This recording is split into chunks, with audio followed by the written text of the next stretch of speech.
And they can Google, but they can't do anything substantive.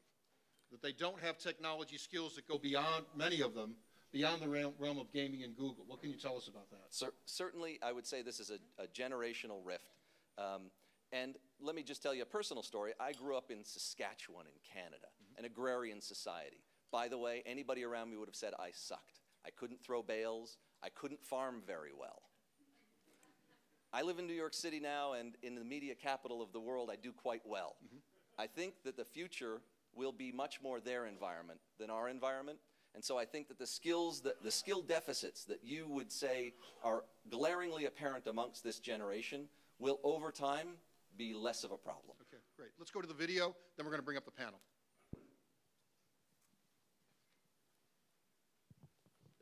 Where's our sound?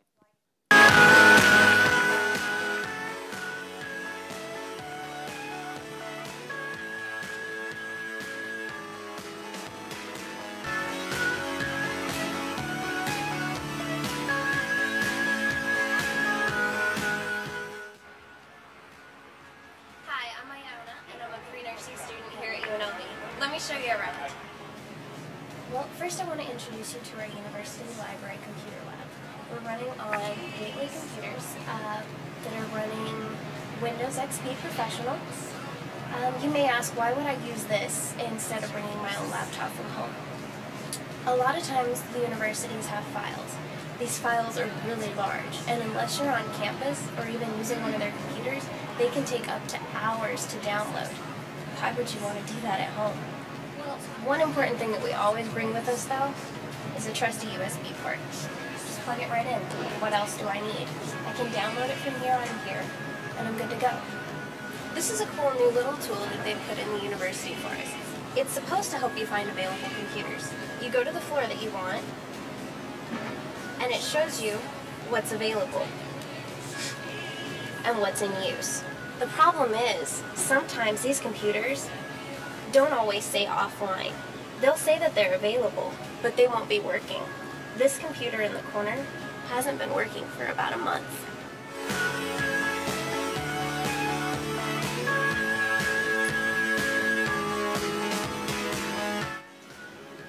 So on a normal day, what do I have with me? I have a notebook, maybe a blue book or a Scantron. Absolutely always carry my phone. Pencils, pens, that's about it. Much to your guys' surprise, I hardly ever have a laptop with me. It's just not convenient. Why would I want to carry that thing around? Then I have to find somewhere to plug it in, make sure I'm in an area of the campus that actually gets Wi-Fi. Why would I do it when it's all here on my phone? Another thing I hardly ever bring, much less open, textbooks. Those things are $60 to $100, and then you have to lug them around. If I was able to download them onto, say, an iPad or maybe even my phone, I'd probably be more likely to have it with me.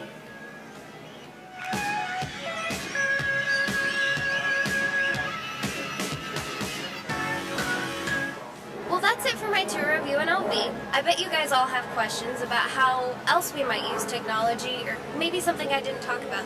So my fellow students and I are here to answer any questions you might have.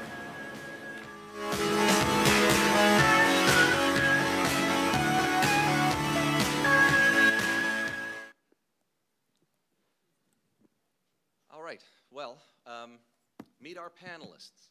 I'm going to let you introduce yourselves simply because I don't want to blow it. We've already met Ayanna on the video, so let's go ahead and start with you. I'm Edward. Did you want me to say anything else? Sure. Tell us what your major is. I'm a PhD student in sociology. I'm one of the 3 millionth grad students, one of the first millennials in my department to go to grad school, and I also teach undergraduate classes at UNLV. My name's Kyle. I'm a accounting major at UNLV. Hello, my name's Weston. I'm an economics major. I'm also in student government. Hi, I'm Nolan Moore. I'm a computer engineering student at UNLV. Okay, let's kick off. I'll ask a couple of questions. We'll turn it over to Bobby. So think of the questions. Here's your opportunity. 5 living, breathing subjects. I know you have a few of these hanging around your institutions as well. But let's kind of get started with a little bit of a... Just so everyone knows, it's a different group. when you have a question, please line up behind me, and we'll take the questions in between. Excellent. Thank you. Thank you, Bobby. Now, you just saw me rattle on about a bunch of stats. Tell me what resonated that you thought, yep, they've got it right. Tell me what you think, as my first statistics professor said, any lake that on average is 3 feet deep, if you tried to walk across, you will surely drown. So every kid is unique and different. The average indeed shows what's going on across all of them. But tell me how you feel that you're distinct or different from the stats that you saw. Tell me how you feel that you're the same from the stats that you saw. And in any order, whoever's most ambitious can jump right in. Job interview, guys. Yeah. I can start. One thing that I thought was really interesting was talking about how we prefer to communicate with other people. As somebody who also teaches, I've had to sort of readjust into checking my email regularly again, as my students seem to prefer to email me, whereas I give them a Google number that they can text me at. I tell them that I'm on Facebook, stuff like that. So I tell them, you know, that there are other ways to get in contact with me, yet they contact me through email. It's something I, as a millennial, have had to readjust to, because otherwise I only check my email once every 4 or 5 days, just mostly to check to see if my professors have emailed me anything. But Great. What else? What did you see that you thought was spot on? What did you think was divergent from how you live day to day? Well, just to go off of his last point, I check my email pretty much, I would say hourly almost, because of the invention of the phone and how you can get email constantly. And again, I email my own professors because it's just the easiest way to get to them. Oh, that's great. So is the divergence between email and SMS a mobility issue or a format issue? You'd take emails just fine as long as they were delivered by your mobile device? Yeah, I would agree with that. Everybody else? Yeah? Okay, great. So it's mobility. It's not the difference between an SMS text versus an email. Well, I would say it's the same because it's on the phone, but yeah. Okay, great. Another thing that I know we do a lot today is most campuses have, say, a separate kind of website. Like here in UNLV, we have what we call Web Campus, and a lot of teachers will only find us that way. You can't email them. You have to go there. Sometimes it goes down, and then suddenly, oh, I had a paper due this morning. Web Campus isn't working. That was my way to turn it in. You're stuck. So, I mean, it's another way and another thing to think about. What frustrates you most about technology on your campus? how old it is. Yeah. Well, I mean, Web Campus is like based on a system that I was using when I started college, you know, almost 10 years ago, and it doesn't seem to have improved a huge amount in that 10 years in terms of its access. What else frustrates you? In all fairness, thankfully they recently upgraded to Gmail, but the campus email that they make you and mandate that they give you, a lot of times it's impossible to get onto, and when you do get onto it, it's confusing. You try to delete something, it doesn't delete, it archives, and then you have to find the archive, and it's just, yeah, complicated. Weston's working up to a comment. I can see it.